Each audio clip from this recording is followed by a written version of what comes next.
Hello, I'm Andy Bache. I direct Adventure Serve Ministries, and I'm staying in the Adventure Serve Shack for 5 days this week to launch the Good Giving Challenge. We're excited that already we've raised over $2,500 thanks to the donors of just this morning. Our goal is $15,000.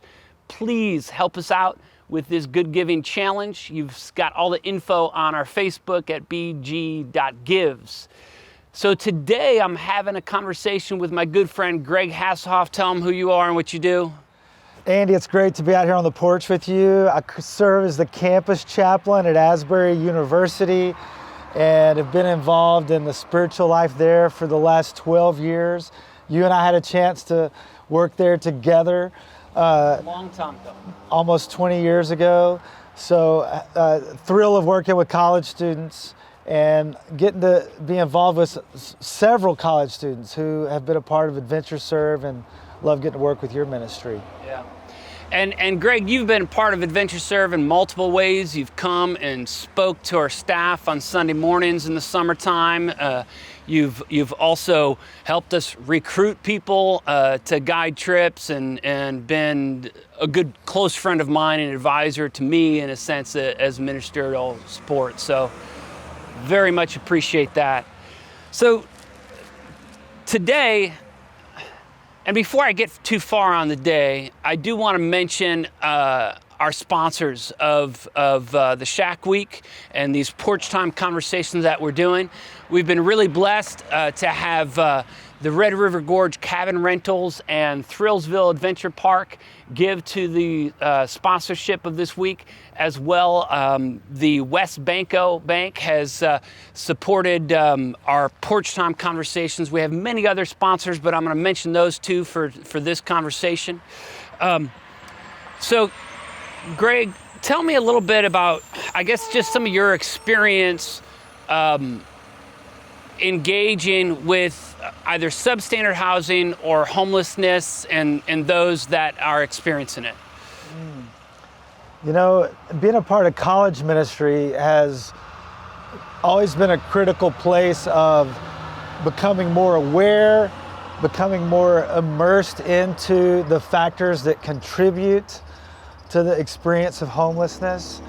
And some of my first experiences go back to my own college days and being a part of a ministry that we took students to Waco, Texas, and there was work being done with people sleeping, under the interstate system, and even a church that emerged up out of that called Church Under the Bridge, and just stepping in to experience what they were experiencing and learn more about the factors that contribute to the experience of homelessness for some men and women and children. That was massive in the very early part of my Christian faith, and has been a very significant part of my work with college students as they just grow in their awareness of those needs. So I imagine it's prompted a lot of good conversations with college-age folks. What are some, maybe factors that surprise them, or maybe they're not as aware of, that might lead to people experiencing housing crisis? Yeah. Life is very complex. There are such a vast number of financial kinds of crises that can push someone into more of a homeless experience. And there are like seasons of life in which multiple support systems can crumble, and all of a sudden there is just a breath away and someone lands in that kind of experience. So and I imagine for some college students, they don't recognize the many hidden advantages that they might have, or the reality that if something difficult happened for them, there'd be a number of people that would respond to their aid, whereas there are other individuals around the world that if one thing happened to them, they don't have as many backup people to jump in and aid them. That's so true. I think us getting out of our own context helps us to see some of those experiences, especially when you mentioned, even outside of the U.S. context, where those experiences, that we know thousands and even millions in some cities live around dump grounds and shanty towns because that is the only thing that's accessible to them. So I think for college students to become more aware of their own privilege and those options that are multifaceted and almost seem innumerable. Which is a for difficult thing, because I remember coming into that as a college student almost feeling guilty, and it's not about feeling guilty for the advantages that we might have and not recognize, but I don't know, an awareness of, okay, so what do I do with this and how do I respond? Tell me how as campus minister, how have you seen these kind of maybe your mission trips connect with faith, a faith journey of college students? Yeah, the times that we've been able to take students, even just not too far from Wilmore, whether it's Appalachia in Southeast Ohio or Eastern Kentucky, that the first comment that I hear students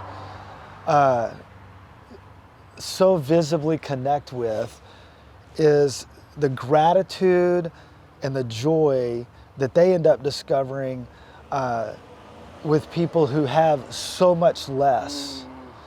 And so that becomes a faith awakening that faith,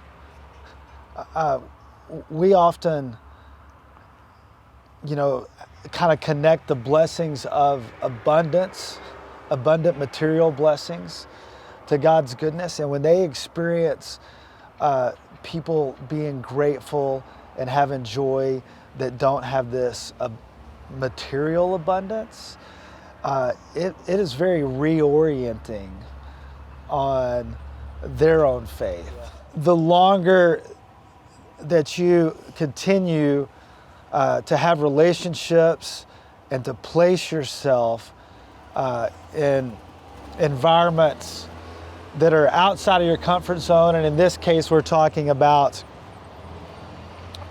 with others experiencing substandard housing, then I think those feelings of guilt can fade, and the experience becomes much more redemptive in how to steward the resources that God has given you at whatever stratus you're living at.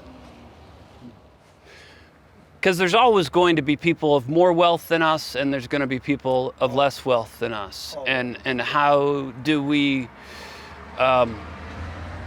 consider what we are to do with the resources God's given us, and how, and our time and our abilities?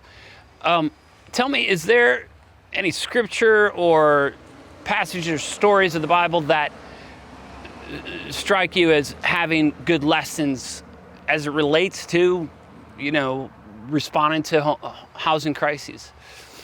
A classic for me that I've held on to for ever since I was in college, the words of Deuteronomy 15, if there is a poor person among your brothers and sisters in any of the towns of the land that the Lord your God is sending you, do not be hard-hearted or tight-fisted towards your poor brother or sister.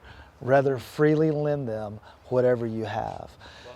And so, that simple scriptural mandate of living with generosity, and especially that generosity flowing to someone that has less.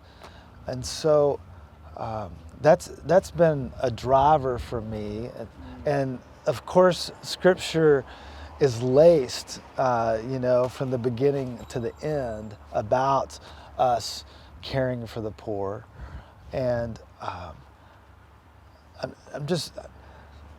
think it's a very key and central facet of the faith that we are to care for and look out and provide for those who have less, and to experience community together. It's really a central theme throughout Scripture, even throughout the relationship between the Israelites and God, and how they cared for the poor amongst them, and how he responded in some ways.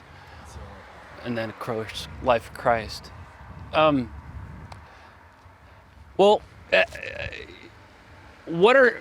are some things to just kind of leave off with, to encourage people that might watch this video? What you would tell them if they want to do something, either what they should be reflecting upon or should be doing to address substandard housing and homelessness? Yeah, on a day like Giving Tuesday, it's easy for us to almost become immune to the opportunities to give financially, but that's the starting place. I think a bigger challenge, even small amounts, because wherever people are at age-wise, I know that when I was in college I couldn't give much because I was spending so much on college. Yes. But there was still an expectation. Yes. And those small amounts can, we get the nudges of them just on our utility bills, that there may be someone that can't pay Kentucky utilities, and they're taking the gifts. People like Adventure Serve that are not only taking the gift and, adding to the quality of housing, but also building relationships. And I think that's the personal next challenge, is where can we begin stepping into the human component of hearing people's story, actually developing relationship, and being able to have our own empathy expand because we're hearing the life realities that unfold and create some of the housing challenges that people live through. Yeah. So how would they build that relationship, either on a missions trip or through conversations with people that are different than them? And sometimes a mission trip can feel like too much of a first jump. If it is showing up to volunteer at a Salvation Army soup kitchen, or serving a meal, it's such a good beginning place that then can lead to the kind of week-long immersion with Adventure Serve. If that's even getting involved with the youth of a church that are coming in the summer to serve with you guys, and to get that 5 or 6 day experience of knowing a family, knowing someone's living situation, being able to contribute to upgrading it, and also journeying that pathway with them. Those are 2 or 3 of the things that seem so tangible and such a good next step.